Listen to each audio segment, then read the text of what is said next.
babanatan na ho natin ng malupit na malupit ang balita na ito kasi breaking news po ito.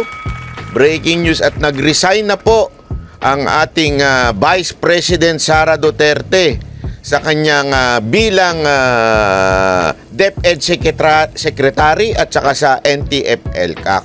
Nako, ano kaya ibig sabihin nito? Ito, basahin po muna natin ha. Ipapaliwanag ko sa inyo kung ano mga sa tingin ko ay nangyayari at mukhang magandang ano ho ito ha. Panoorin po na, basahin po natin ito. Ito yung kanyang statement.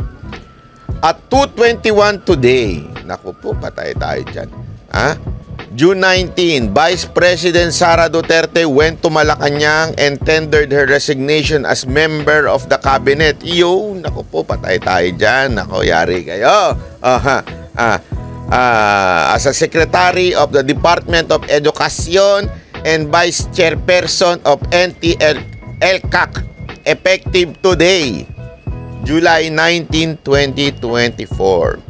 She declined to give a reason why she would continue to serve as Vice President. Alam nyo, para dyan sa isang malupit na palakpakan. Hindi, alam nyo kasi ano ho ito maganda ho itong senyalis na ito. Maniwala ho kayo sa akin, napakaganda hong senyalis nito.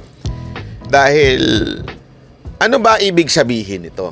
Bago natin ipaliwanag ko ano ibig sabihin nito, ipaliwanag muna natin ano ba yung kanyang binitawan o yung kanyang pinagresignan.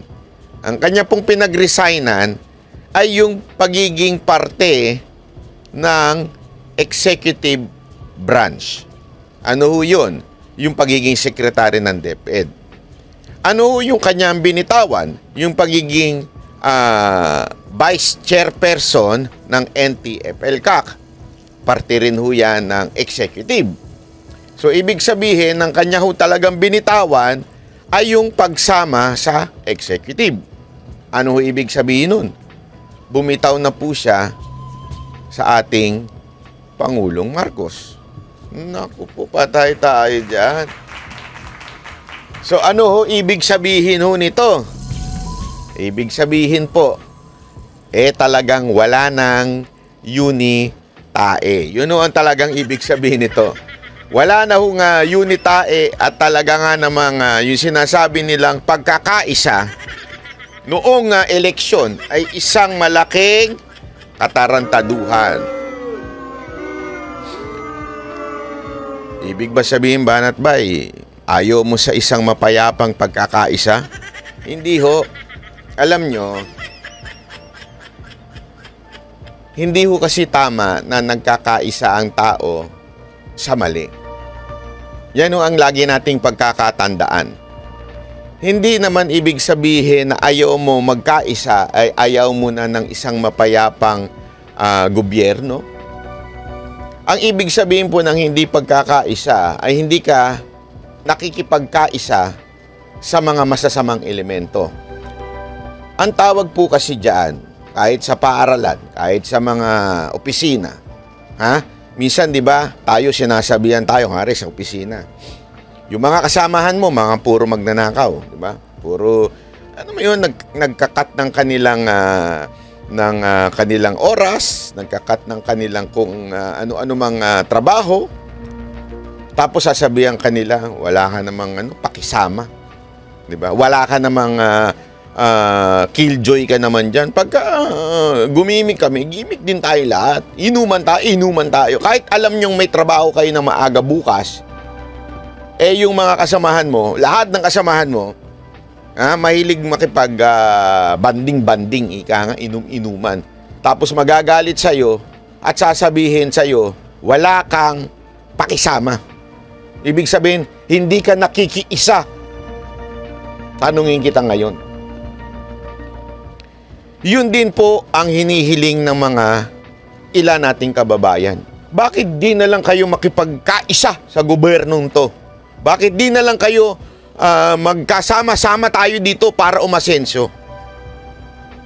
Tayo po, bilang mga Pilipino, ay umaayaw po tayo Hindi po sa pag-unlad. Umaayaw po tayo sa mga tiwali sa gobyerno. Kaya ayaw na natin makipagkaisa. Yun ang punto ho dito. Kaya sabi ko sa inyo, napakaganda hong step ito sa ating Vice President. This time, she is declaring a boundary, or in other words, ay war. Alam nyo, dati po talaga nung sumama ho si VP Sara Duterte sa mga Marcos, marami hong mga Duterte supporter na tagong disappointed. Bakit kanyo? Kasi nga po, alam naman po natin na ayaw ng kanyang ama dito kay Bongbong Marcos, and yet sumama po siya. Pero marami din pong mga Duterte supporter ang binigyan ng tsansa ang administrasyon ni Marcos. As a matter of fact, nung nanalo po si Marcos, isa sa mga unang-unang nagsabing suportahan natin ng gobyerno ay walang iba kundi si Pangulong Duterte. Napakalinaw ng kanyang instruction to support the government, to unite with the government. But it doesn't mean pag may nakita siyang mali ay hindi niya na ho ito pupunahin. At habang lumipas ang panahon, dumarami at dumarami ang napapabayaan. Dumarami at dumarami ang nagiging gahaman sa pera. Dumarami at dumarami ang katiwalian sa gobyerno.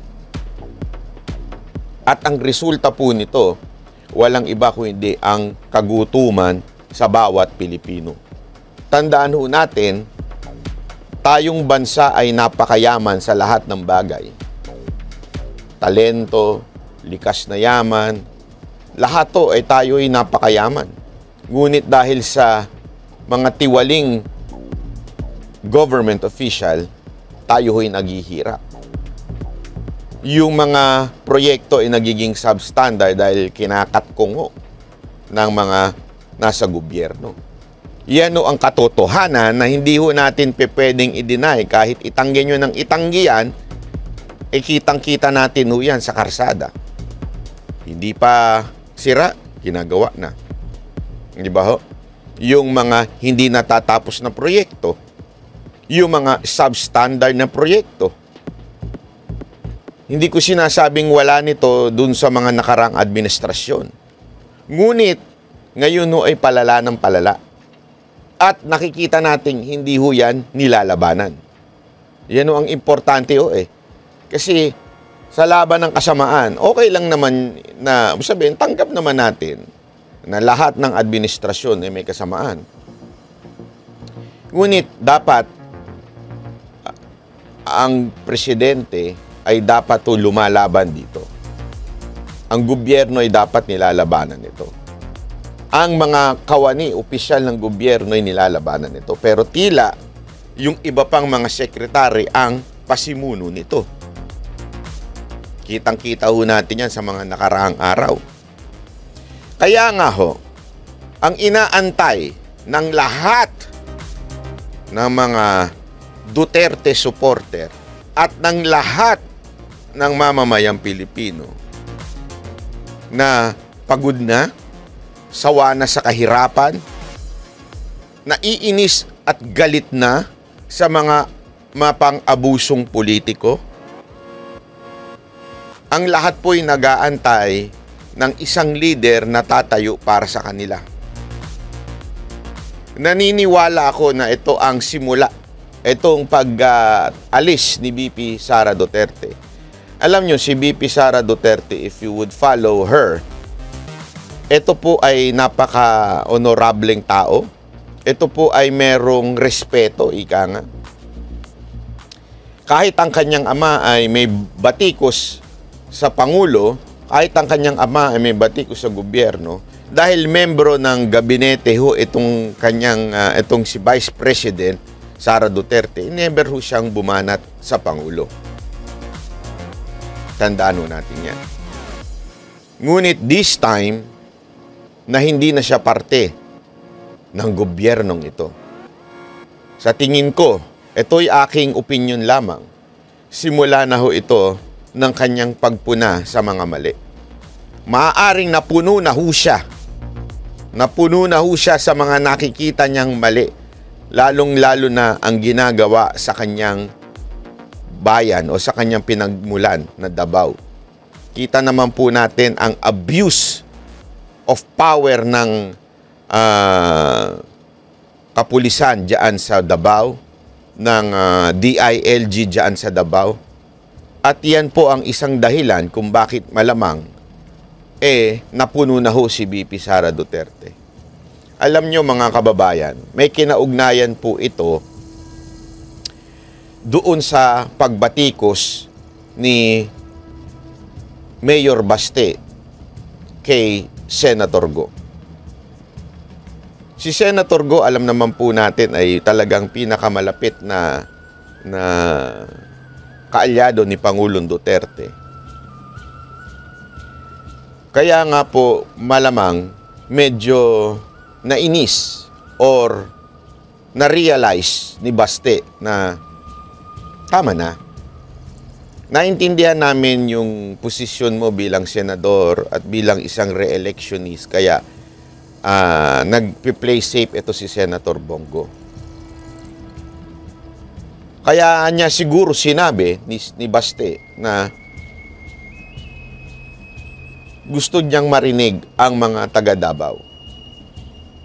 Malamang hindi lang po si Senator Bongo yun. Malamang pati si Bato na nanilbihan din sa Davao, malamang hinihingan din niya ng tinig. Ibig bang sabihin hindi na ho kaalyado ang si Senator Bongo at si Bato? Sa akin, hindi naman po. Ako naniniwala na kaalyado pa rin po sila.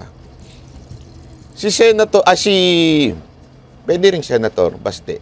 Mayor Baste, nagsasalita hindi bilang isang Duterte nung sinabi niya ito. Nagsasalita siya bilang isang mamamayan ng Davao. Ibig sabihin po, nagsasalita siya bilang Davaoenyo. Na tila nagtataka siya bakit napakatahimik ng mga inaasahan nilang mga senador na binoto nung nakaraang eleksyon. Yun siguro ang kanyang nararamdaman. At I cannot blame Baste for feeling that way. Kasi nga po, siya ho isang mamamayan ng taga Davao. Mahal na mahal niya po ang Davao. Kaya naman pong nasabi niya yun kay Senator Bongo. Alam nyo, iniisip ko talaga ng malalim. Iniisip ko ng malalim kung ano yung pinaghuhugutan ni Baste. Kung bakit niya sinabi yun, alam niyang maaaring makasira. Kasi kita nyo ngayon, di ba? Anong ginagawa nitong mga bangag vloggers, itong mga bayarang vloggers, ano ginagawa nila? 'Di ba? Pinagsasabong nila si Senator Bongo at saka si Baste. Talagang pinagtatawanan nila. Iniisip ko bakit niya sinabi 'yon. Alam mo, simpleng-simple lang ang dahilan diyan. Ang mga Duterte po kasi, particular ho, etong si Baste, hindi po ito politician. Maniwala ho kayo, sa ilang beses na po naming na-interview itong si Baste.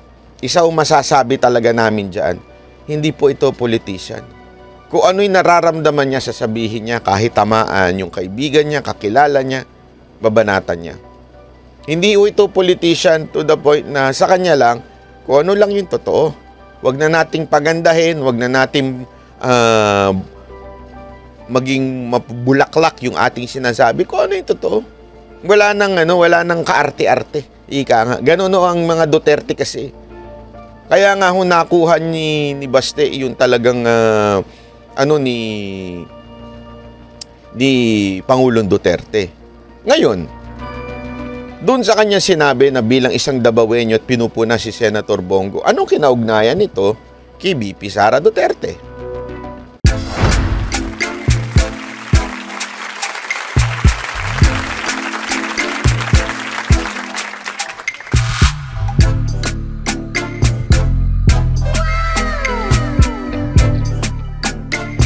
Tonight's performance will start momentarily.